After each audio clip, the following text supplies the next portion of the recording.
Warning! Parental guidance. Adult situations. Not to be listened to by children under 18 years old.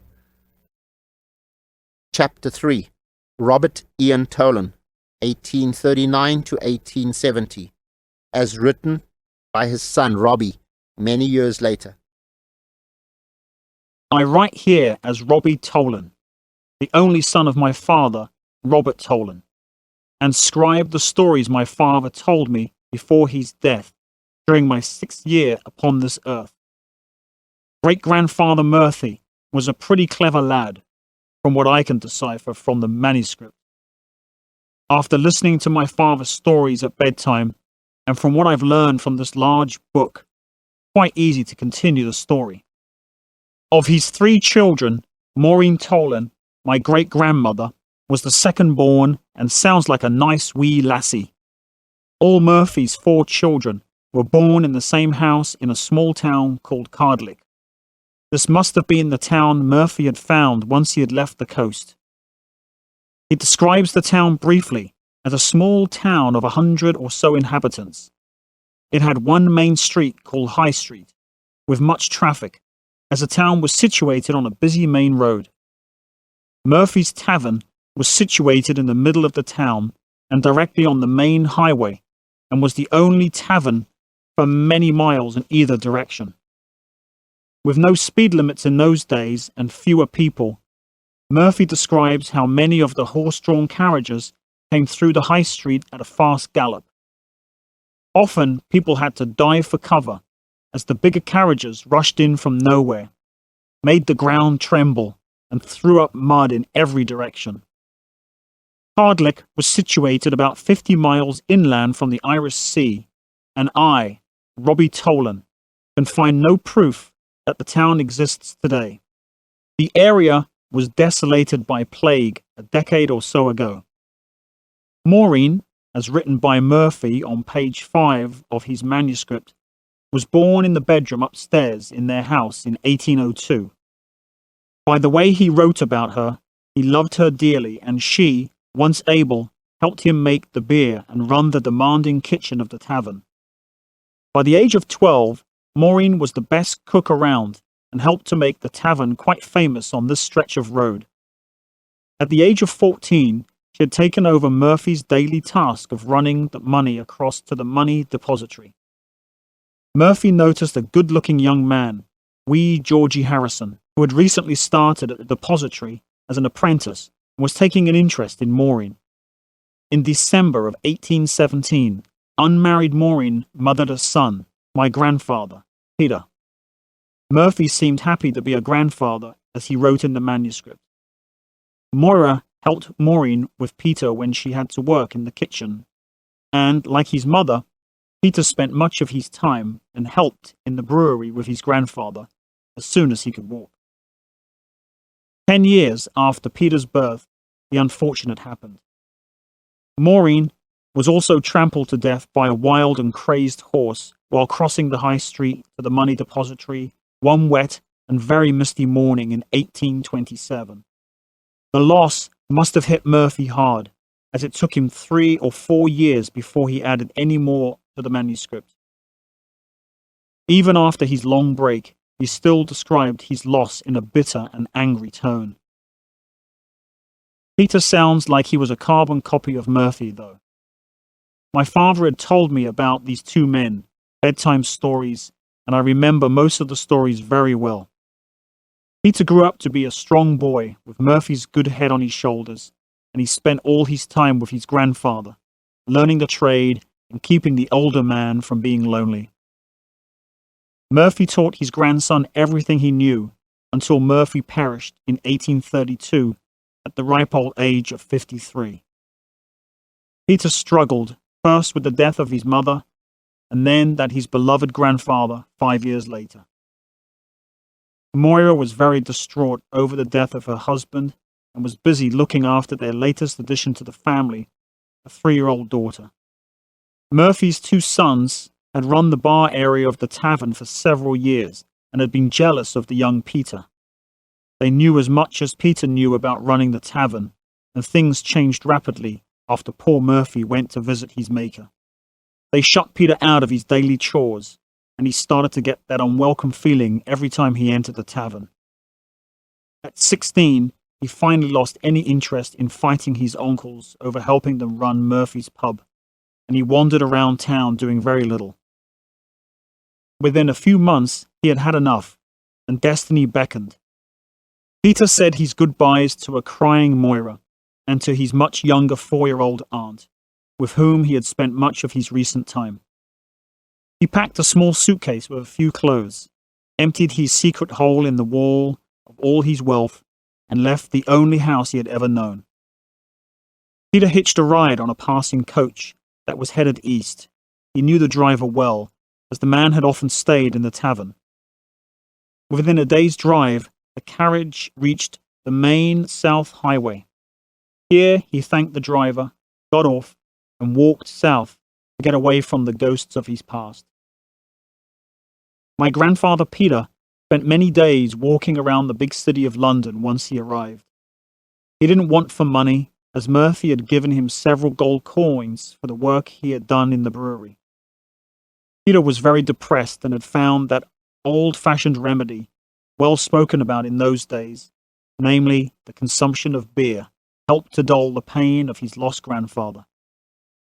As he walked past a pub in Waterloo one day, he suddenly remembered the date. It was his 17th birthday. He had already missed half the day. He could have been celebrating. He entered the pub immediately. For the last few days, he had kept away from the massive fire that had engulfed a large part of London on the other side of the river, which was why he happened to be in the Waterloo area of the city. Smoke and the smell of debris still filled the air as he walked into the Goat's Head to have his own birthday bash. It was almost empty. There was only one patron, another young lad about his own age, sitting at the bar, and it looked like he was crying into his tankard. After a few jugs together, his neighbour stopped his snivelling, and Peter found out that this young man was called Frederick. Call me Fred. The unhappy lad stated, as they shook hands in the solemn manner of young men who had had a few jars and intended to have more. Peter shouted for 2 new jugs, feeling sorry for his new friend, as he understood that Fred had just lost his father a few days earlier for some sort of sickness, and that the young man had just come from the funeral. They drank for most of the afternoon, telling each other their woeful stories, until a pretty young girl from upstairs walked down to the bar and lit up the room. She tried to ignore the lustful stares of the 2 young, good-looking boys at the bar, but both seemed rather saddened, and she listened in on their conversation. The young lady recognized the young lad who had recently lost his dad, whom, as she well knew, had been a constant visitor to the Goat's Head, and also to Mabel, her only friend who worked in the next room. She listened as the other fella, who spoke with a weird guttural accent, explained for the 3rd time that afternoon, now in a pretty drunken state, that he had just lost his grandfather, as well as his mother a few years earlier. She took pity on the young lads, and in her elegant way, pulled up a bar stool next to the 2 boys, sat down, and shouted in the beautiful and rough Cockney accent that only those of her class could bring forth in those days. Oi! She yelled loudly for all to hear. Where's the effing beer then? She added, looking fiercely at the lazy barman and holding up 3 fingers.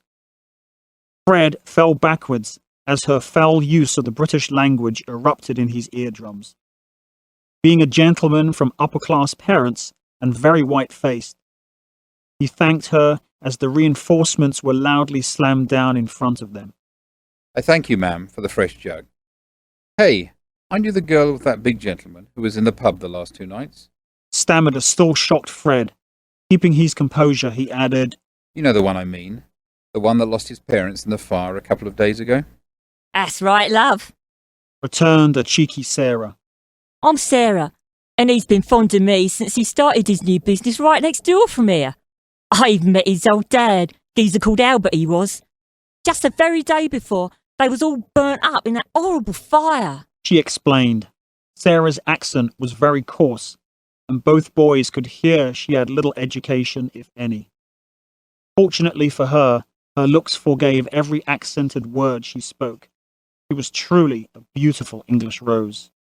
That big fella told all of us, shouted it out in the middle of the pub, to lay off ever wanting to visit with you. Fred added, taking a nervous gulp of his beer. Well, that's all very fine. Sarah replied, still shouting for all to hear. And he's a nice lad, and very big, and he's very strong and all that. But I'm telling you, he don't own Sarah, he don't. She stated angrily, with her back straight and her hands on her hips. Are you one of the upstairs girls? Peter asked innocently, remembering the girls old Murphy used to employ in his pub on the second floor. How did you ever guess, love? Yes, I'm the latest model up here, and the most unused one of the old lot. Only been up here 3 weeks now, and I've been working 3 days a week, and that's just evenings until yesterday. I was doing fine building up trade until that big fella, Big Dick, which is what he definitely has, decided I was his property. She continued to describe Big Dick and his anatomy in great detail, using many four-letter words. Shouting at those who stood silently in attendance at the bar, she explained to the blushing men that he was so big that he always hurt her, and that she was about to tell him not to return. After listening as politely as only an English gentleman could to such use of the English language, Fred noticed that more liquid reinforcements were needed. He signaled the now attentive bartender and mentioned Sarah that it was Peter's birthday. Sarah, being a good-hearted Londoner, immediately offered her services for a reasonable price to a rather drunk but still shocked Peter as a birthday present. Come on, love. Looks like you need your flower picked. I'll do you for half price. How's that for a bargain? I'm young and I need a good looker every now and again myself. She flirted and tried to tug Peter off his chair. After much pressing and joking from his new friend Fred, Peter finally relented and followed her upstairs, where the lovely young Sarah, for half a shilling, deflowered him. She was surprised that he was really so innocent and offered him to come by any time the massive guy wasn't around. By the time he returned, now semi-sober, to the bar, Fred had gone and the place was empty. 2 days later, Peter met Fred as he walked down Grosvenor Street, heading, of course, in the direction of the lovely Sarah.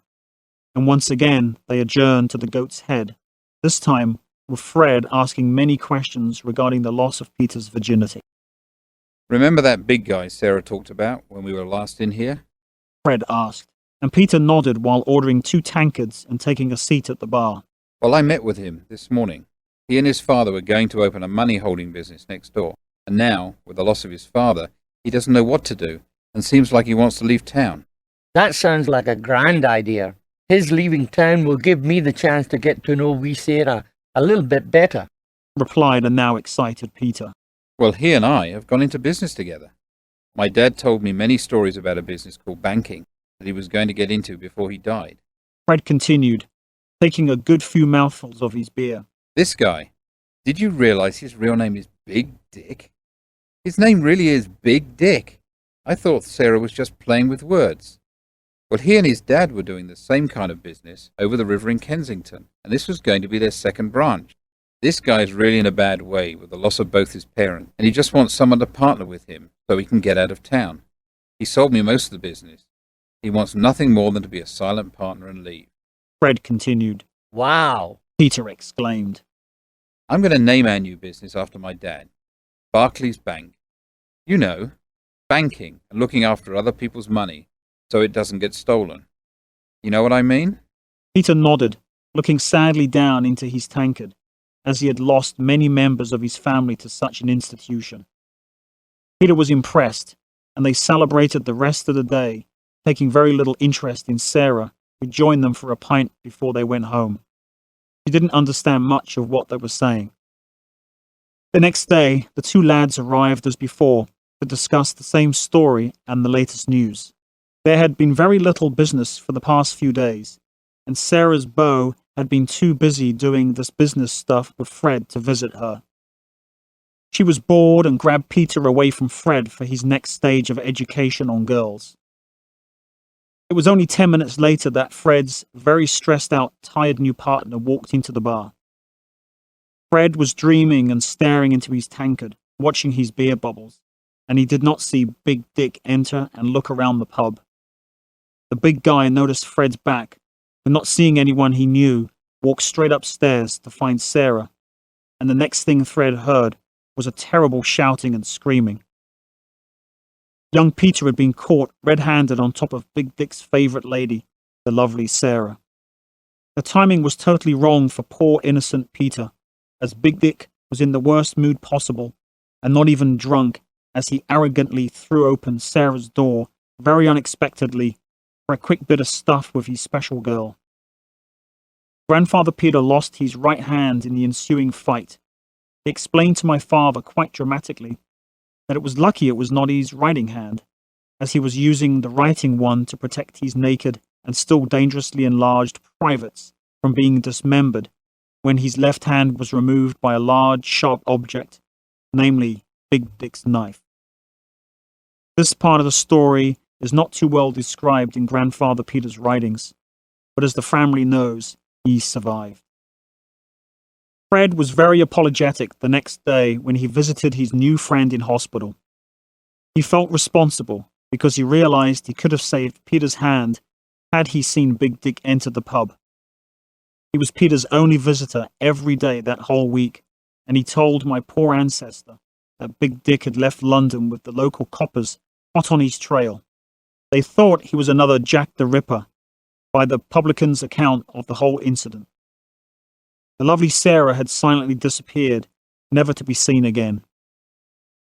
A month later, Peter was out of hospital with all his bills paid by Fred. Fred also funded Peter's return to Scotland, as London no longer held any attractions for him. He travelled around Scotland for several months, not knowing where to settle, as he certainly was not ready to go home. One day, he found a pretty little fishing village on the coast, and after a few drinks in Mac Tools, the local pub, the man behind the bar took pity on him and offered Peter a job. He took it, and guess what? Girvan, Ayrshire, became Grandfather Peter's home for the rest of his life. With all of Murphy's experience instilled in him, he ran McTool's accounts for the owner, married a lassie called Mary, and, in 1837, sired Maureen, a daughter named after his mother. Then Robert Ian, and finally Joan, many years later in 1858. After a few years, Grandfather Peter and his 4-year-old son Robert travelled to meet his uncles. They collected his old belongings, as well as the manuscript, which the two men forced him to take by threatening to throw it out. Peter had watched Murphy carefully writing his memoirs a few times, and wanted to keep the book, as it was now his only true connection to his grandfather. Now, Robert Ian Tolan, my father, was quite a story. It's recorded in the manuscript by Grandfather Peter that he was born in Girvan, the only son of Peter and Mary Tolan, in the year 1839. The manuscript is pretty sketchy for the next couple of pages. Much like a doctor's, Peter's writings was not much to behold. It must have been from working on those books at the pub. He entered a note about his trip to London and recorded having his hand cut off by a massive bull of a man in Waterloo, naming the Goat's Head pub as the place.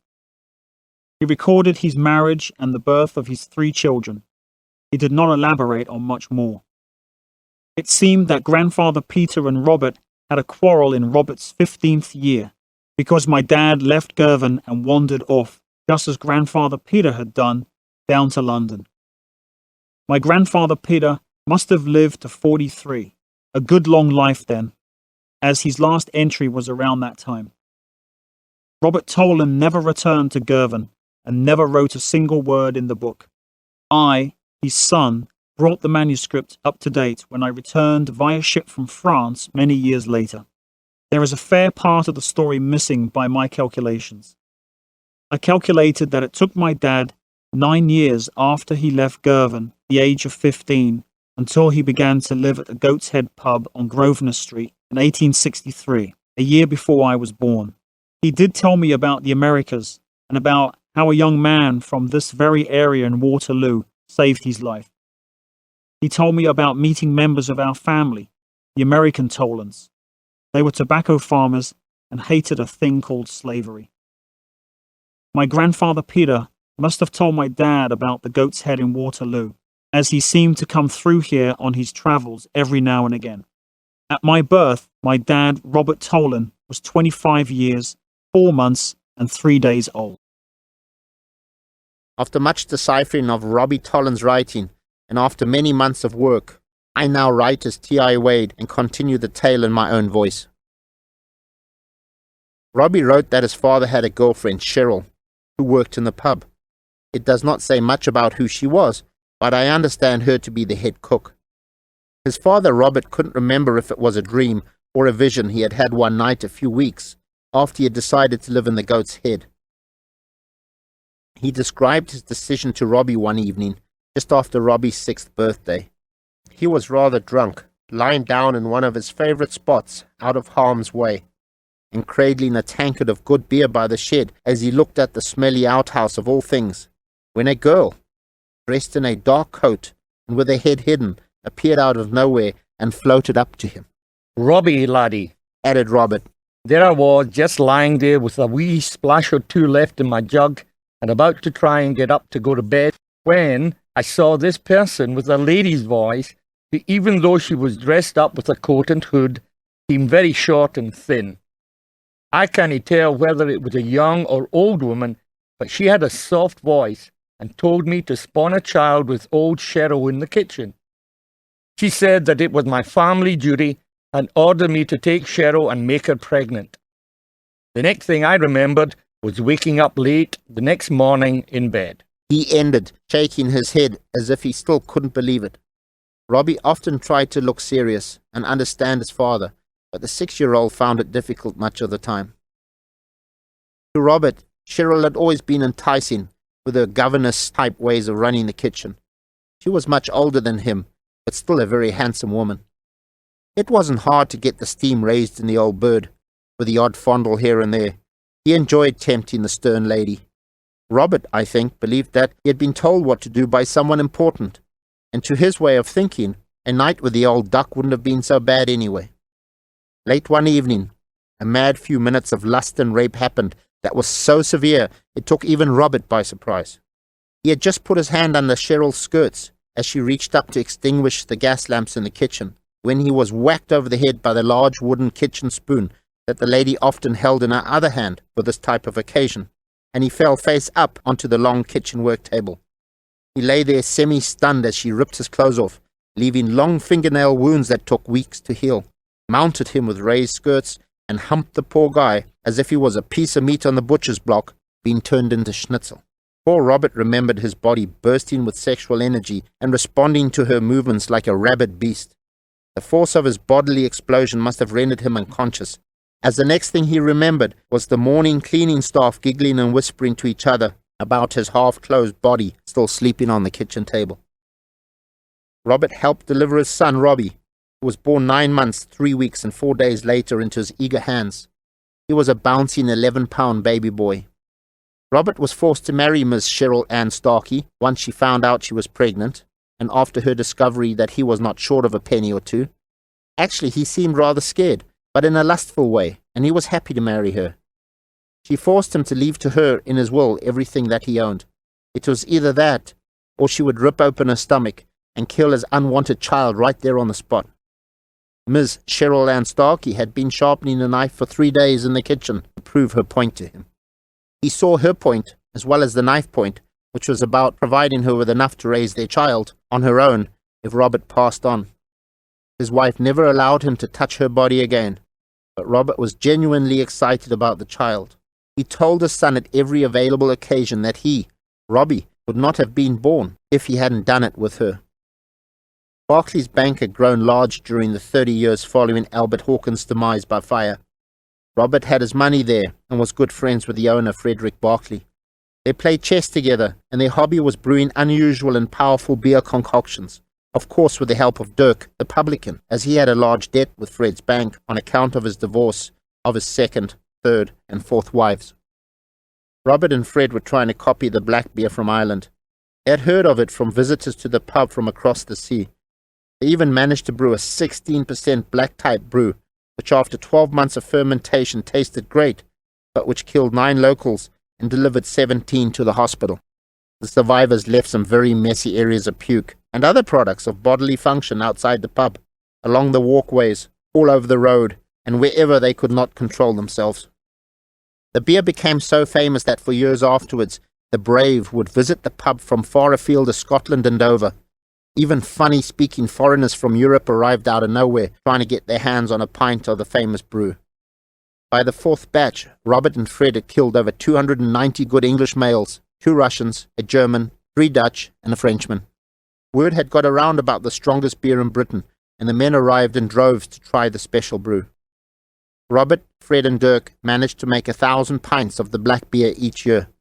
It was ready for consumption about a year after the production process.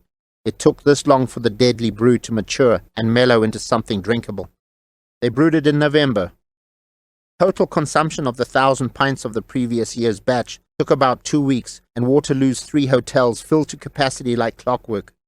A few days before the 1st of November, and with bands playing and interested spectators cheering, the twitching, uncontrolled bodies fell out of the goat's head and made their deposits on the sidewalk. After the 5th year of brewing, while recovering close to the outhouse from a few pints of one of his older black brews they had stashed away for private use, Robert, with Fred Barkley dozing next to him, focused his booze-ridden eyes on the large green bushes next to the wall of the storage shed. Fred had never been able to figure out why, after each brew, Dirk had complained they still had all the hops that he had purchased for their special brew in the shed. Robert's befuddled brain suddenly realized why they have never used the hops. It clicked in his boozy head that he had always thought that the large green bushes growing next to the outhouse were the hops that Dirk had always told him to go and get. Hey, Fred, Robert mumbled, his head swimming in pain. I know why we never used the hops. I thought those bushes over there were the hops Dirk always asked me to get. Ugh. Was the only reply Robert got from Fred before his friend's snores returned. Lying there, Robert also noticed a considerable stream of black, slimy ooze coming from the direction of the outhouse. The 8-foot-high green bushes were growing in this pool of ooze right next to the wall of the shed. Here was the stinking leak from the outhouse, and there were the large, pointy-leafed bushes growing in abundance. He had never put 2 and 2 together before. Robert didn't know what the bushes were, but he did notice that the black and smelly ooze from the outhouse seemed to give these bushes great growing strength. Later that day, and once his brain was semi-human again, he returned to study the bushes, grabbed a handful from one and took it into the bank to show Fred. Both were very puzzled and confused what hops actually were, and they decided to confront Dirk, the publican and chief brewer, for his views on the subject. You mean those green bushes by the shed? The publican asked. Yes, Robert said. the ones next to the outhouse wall. You've been gathering them up each year when I asked you to get the hops. Dirk asked, bewildered. Robert nodded. Those bushes were given to me by a man who said he came from some distant town or country called Jamaica. Dirk replied. The hops are in the brown cloth sacks in the shed. The dark bloke from Jamaica said the bushes were great for some reason. I forget what he said they were good for. He stuttered, scratching his bald head and trying to see where he was going with his story. Anyway, I gave one of them bushes to young Philip Morris, who owns the tobacco shop on the High Street, and he has never been the same since. He always drifts into the pub with this great smile on his face. I should tell him where the bushes get their nourishment from, as that might wipe the smile off his face. Dirk grinned broadly. Robert and Fred tried a small test brew with the real hops the next year and got a very lackluster response from the now hardened crew that came into the pub for the terrible brew annually.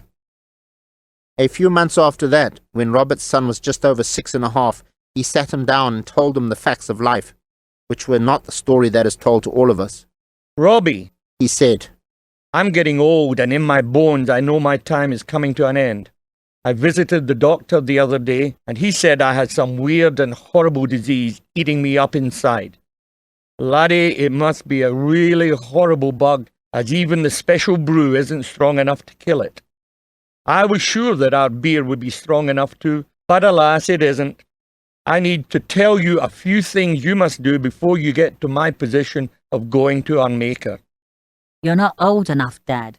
You're not going to die. The innocent 6-year-old pleaded. Well, it seems I am, son. The doctor said I will not see another Christmas. Before I go, I need to clear some things up with you. Will you listen very, very carefully and promise to remember everything I tell you? Robert asked. I promise, Dad. Robbie replied solemnly. He sat very close and gazed into his father's face, watching every expression. Your Uncle Fred and I did a deal so that your mother only got a minute share of my money. Cheryl was always greedy and never spent a penny on you. She only worries about herself and her stupid wardrobe. I have left her with enough to live on for the rest of her life. Now listen, son. You must never, never let her know about your share, safe with Uncle Fred in our bank. Do you understand? Robbie answered with a big nod and wide eyes. The youngster knew he mustn't talk about the money except with Uncle Fred, and he also saw how much his father loved and cared for him, and his big eyes were moist with sadness and joy, all mixed together. You will need this money one day. Use a little to take care of yourself, but keep the money until you really need it. Some of the money is my share from the beer we brew, as I share the profits equally with Fred and Dirk. Fred Barkley approached them from the back door of the pub and shouted a greeting. Come join us, Fred. Robert replied. I was about to come and get you to talk to young Robbie here about our secret. Ah, yes. The banker said in a friendly voice. Fred here is the only real friend I have in the world. Robert declared to his son. We go back a long way. He looked after your grandfather once, and I even saved his life once. We won't go into that now. I also saved him from going broke in the Depression many years ago and financially kept the bank afloat until it could get on its feet again. I own part of the bank, Fred owns a part, and some other very big Englishman owns a lot more than both of us. Fred and I also own a third of the pub each with Dirk, and we let Dirk run it the way he wants. We three lads go back a few years together. He needed a job and now has 1/3 ownership. Now, Fred the banker here is indebted to me, and I will relieve him of all he owes if he swears, as my true friend, to look after you and your share of the wealth around here until you come back to claim it sometime in the future. He has agreed to my proposal.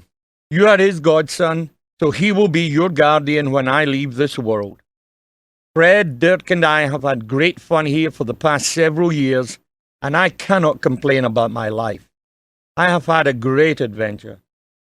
I need you to carry on the family manuscript, to tell our family story, and to take care of the book itself. Fred, now tell him your promise to me. Well, my boy, remember, you are like a son to me. I love your old man as much as a man can. You're not old enough to understand how much money you have in this bank, but every penny of what is yours will be paid to you when you need it. My family also has explicit instructions on what to do when you return, especially if I have already gone to join your father to brew our bad beer in heaven. 1/3 of the pub's profits will go into your account and will never be touched. Dirk has no children, and his wife Molly will have her share of his part. They also know and are happy about the situation. The bank will buy the other 1/3 of the pub from Molly upon Dirk's death. Someone will be employed to run the pub. My son or I will be trustees if you leave to return another day. Fred ended. I have to make one more important point, Robbie. His dad said kindly. You must be at least 21 years old before you can take full control of your money. You may withdraw up to £10 before your 20th birthday, but no more. Do you understand, son? This is to make certain that your greedy mother does not use her bad ways to get you or your money, at least until you are old enough to look after yourself. I don't know if I've ever told you this before, Robbie, but your mother's stern way of life and insecurity with life is, I think, due to her being brought up in a strict orphanage for much of her childhood. Yes, Dad. I think I understand. You don't want me to let Mother know anything about the money until I'm growing up. The young boy replied, trying to make sense of everything that was going on in his young brain. And Uncle Fred will give it to me when I grow up. And he'll look after it if I leave, and then give it to me when I come back. Robbie, you're a good boy. Now, I also own a small house down the street that Fred will sell to your mother at a good price to make sure she doesn't need to come snooping back here. You will live with her in that house until you are old enough to leave her, and it will become yours again after her death. She has a lung disease from that new tobacco stuff that people smoke, and one day it will be her demise. Understand, Robbie, that I love your mother in my own way. So must you, but she has very little interest in me now that she believes she has all my money. She's not a good mother to you, her only son. Cheryl is just bad and none of us like her. She does not gain enough of my respect to give her any more. Do you understand, my clever young man? I understand, Dad. Robbie replied, nodding his head and sniffing, trying to hold back his tears. But Dad, what happens if I go away and then I die too, like you, and I never come back? Robbie asked with the puzzled face of a 6-year-old. Don't you worry, boy. Uncle Fred will know what to do, and if he dies, his children will be told what to do. Robert assured him.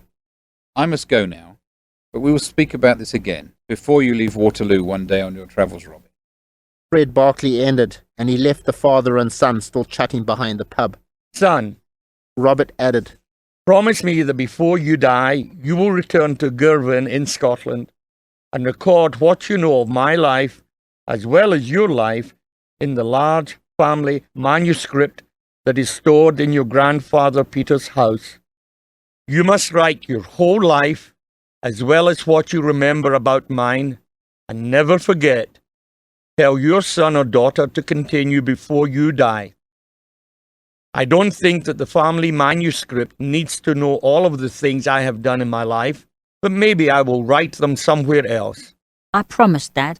But how do I find this house in this Girvan town? The young lad asked.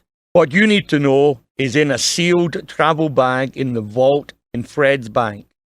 Go get it when you plan to return to bonny Scotland. A sad Robert replied, thinking of all the family members he might never see again. Father and son went off to the pub, so that Robert could have a few pints and Robbie a sweet biscuit and a glass of milk. For the next couple of hours, Robert drilled into his son what he needed to know for the future. A few weeks later, Robert, Fred and Robbie went behind the pub, as it was that time of year, to brew the next batch of special beverage. Instead of using the hops, Robert again pulled out 2 massive 9-foot bushes, roots and all, chopped them up into little pieces and added them to the brew. He also purposely forgot to clean the wet, dripping roots that had stuck in the earth, so the black ooze from the overflow of the outhouse was added to the brew. Not long after that, and having a down day, Robert grabbed a couple of special stock bottles of matured special brew from the previous year, took his favorite place by the shed, and drank thirstily. This made him crazy enough to want to test the latest concoction. He filled a dirty tankard and drank a whole pint of the still very new batch of beer, straight from the foul-smelling fermenting vat. All went quiet on Grosvenor Street as a blood-curdling scream erupted into the air, and a very weird-looking Robert, at a funny gait, came running from behind the pub and down the middle of Grosvenor Street with a red, large, smiling face. He then spent the next several hours running around like a lunatic. Later that afternoon, and in front of a growing crowd of very interested spectators, Robert's heart finally gave out.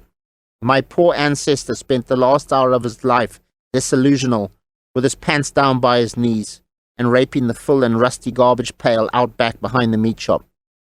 The butcher, as well as the 37 local spectators, mentioned later that he had attacked the can like a rabid stallion in heat, and had nearly flattened it before expiring with a dozen blood-curdling cries of lusty enjoyment.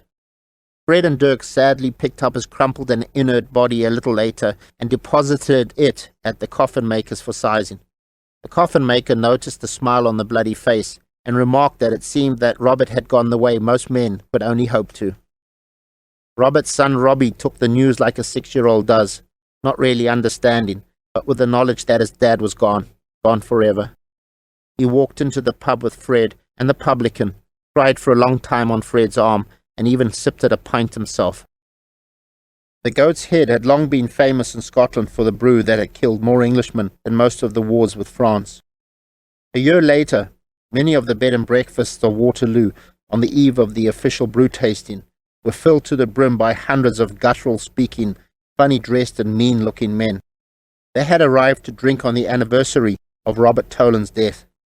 They were all wearing dresses and looked like a mean lot of ruffians to the English gentry, and out of respect for their fellow countrymen, not one died from the vicious killer brew. In a well-populated ceremony outside the doors of the Goat's Head, and before the first barrel was opened, a solemn speech was given by Dirk in remembrance of his best friend, and with Fred Barclay nodding beside him, he officially changed the name of the pub to Robert the Bruce. Once the thirsty men were allowed in, a second solemn ceremony was held in the main hall of the newly named pub, and a lifelike portrait, completed by a Miss Alice Jones, was hung on the wall of the pub above the main table. Miss Alice Jones had completed a very good lifelike portrait of the famous Robert, dressed in his best and only set of Scottish clothing and wearing the MacDonald tartan. Many believed that she had been one of his last lady friends and lived just down the road on Elm Street. The famous brew, now mature and well fermented, put at least 300 of the regular English drinkers underground permanently and sent over 120 to hospital, some for months. Many neighbours had also noticed that there hadn't been a live rat within a mile of the pub for the whole year. The two remaining brewing members continued the annual event for several more years. The pub did a roaring trade, but brewing Robert the Bruce Special Brew was finally forbidden after the extermination of the then Mayor of London, 2 of his 3 mistresses, and half his office, as well as a small percentage of the local population of southern England. Beer means a lot to the English, but after all, enough was enough. Robbie grew up with his unfriendly mother Cheryl in the house Fred Barclay sold her. He did not like her much, because she never showed much interest in him, especially after his father's embarrassing death. Many months after Robert's funeral, Robbie met with the banker, who reiterated what his father had said before he died. I will give you what you need, Rob, but I will adhere to what your father told me. And if you feel that you need to leave London, I will be here for you when you return, on or after your 20th birthday. Now look after yourself, son, and mind that selfish mother of yours. I believe that one day you will want to leave home. Come and see me before you leave, Robbie. I have a few extra gold pieces I saved for you by overcharging your mother. Just a little for the house. Uncle Fred laughed. He tousled the boy's hair, gave him a big bear hug, and shuffled Robbie out of the back door in case old Cheryl was watching.